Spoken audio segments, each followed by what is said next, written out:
ආයුබෝවන්. අද අපි කතා කරන්න යන්නේ අකිල කරණි සරල කරන විදිය. ඊට කලින් මුලින්ම බලමු මොකක්ද මේ කරණයක් කියන්නේ කියලා.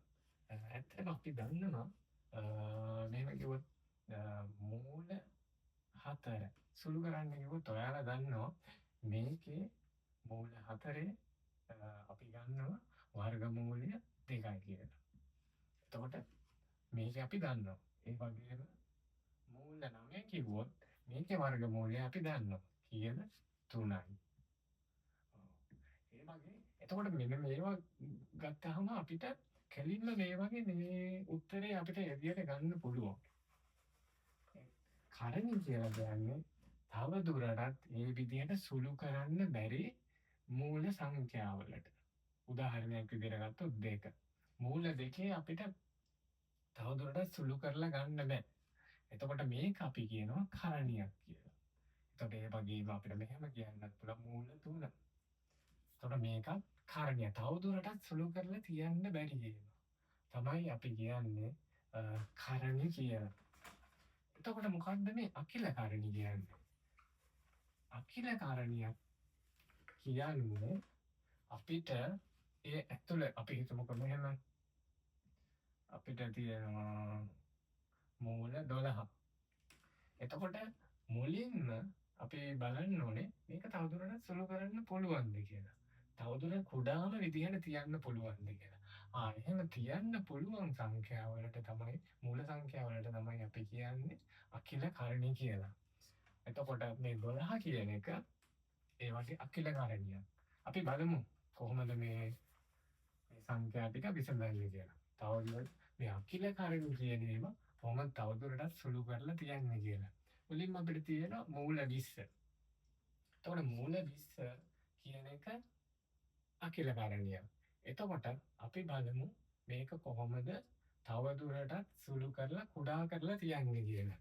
එතකොට අපිට පුළුවන් මේක මෙන්න මේ විදිහට හදාගන්න. එතකොට මූල 20 ඇතුලේ අපිට පුළුවන් මූල 20 කියන එක මෙන්න මේ විදිහට කඩා ගන්න. 5 වරක් 4. එතකොට 5 වරක් 4 කියන්නේ එනවා 20යි. 5 වරක් 4 20යි. එතකොට මේ 4 කියන එක ගත්තොත් මොකද්ද? කෙලින්ම අපිට මේ මූල 4 වර්ගමූලය මෙන්න මේකයි කියලා එළියට ගන්න පුළුවන් නේද? අන්න ඒකට තමයි අපි කියන්නේ මේක තවදුරටත් සුළු කරගන්න පුළුවන් කියලා.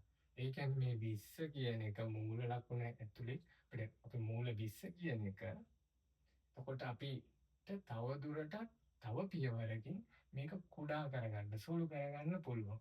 ඒ විදිහට අපිට කරගන්න පුළුවන් ඒවට තමයි අපි කියන්නේ මූල අකිල කරණි කියලා. එතකොට අපි මේක සුළු කරලා බලමු. එතකොට 20 අපිට එනවා 5 වැඩි කිරීම 4. එතකොට අපි දන්නවා 4 වර්ගමූලය තමයි 2යි. එතකොට මේක අපි අවසාන විදියට සුළු කරලා තිබ්බහම 2යි මූල 5. එතකොට මේකේ අකිල කරණිය සරල කරනවා කියන්නේ මෙන්න මේකට. ඊට පස්සේ අපි බලමු ඊගාව ගන්න 48. එතකොට 48ත් අපි බලන්න ඕනේ පූර්ණ වර්ගමූලයක් එන විදිහට මේක ඇතුළ කඩාගන්නේ කොහොමද කියලා. එතකොට අපිට පුළුවන් 48 කියන්නේ 16 වැඩි කිරීම 3. 16 වරක් 3. එතකොට අපි දන්නවා 16 කියන්නේ අපි 4 වර්ගමූලය. එහෙනම් මේක 4යි මූල 3 කියලා අපිට තවදුරටත් සුළු කරලා තියන්න පුළුවන්. ඊට පස්සේ අපි බලමු මේ 75 කියන එක. මූල 75. මේකත් අන්නේ විදිහට පූර්ණ වර්ගයක් එන විදිහට මෙන්න මේ 75 අපි දෙකකට කඩා ගන්න ඕනේ. කීය වැඩි කරපුවම කීයද එන්නේ 75. එතකොට අපි දන්නවා 25 වැඩි කිරීම 3 තමයි 75 කියලා අපිට කඩා ගන්න පුළුවන්. 25 වරක් 3 නැත්නම් 3 වරක් 25 75යි. එතකොට අපි දන්නවා මෙන්න මේ 25 වර්ගමූලය අපිට කෙලින්ම එළියට ගන්න පුළුවන්.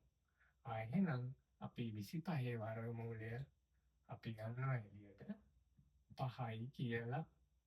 එතකොට අපිට මේක තවදුරටත් මේ මූල 75 කියන අකිලකරණිය තවදුරටත් සුළු කරපුවම අපිට කියන්න පුළුවන් 5යි මූල 3යි කියලා. මෙතනින් එහාට මේක සුළු කරන්න බෑ. අන්න ඒ වගේ වට තමයි කියන්නේ අපි අකිලකරණි කියලා.